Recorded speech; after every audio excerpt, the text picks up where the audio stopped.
continuing on here. This is almost done draining, so I just got a dirty sack. Gonna spin this guy off.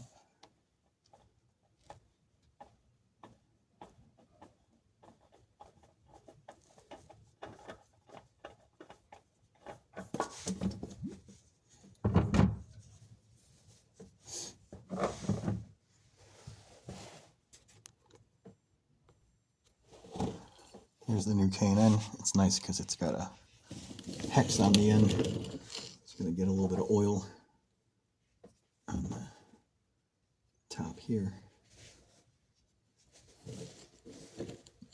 And then you only put this on hand tight.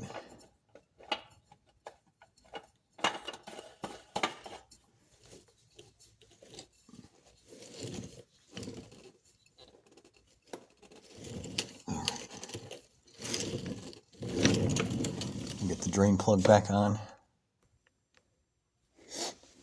Alright, I moved all my stuff out of the way here. Hand threaded this in, and then this is only like 20 foot-pounds, so I'm just going to give it a good little tug. And it should be good. Make sure you've wiped this clean first too.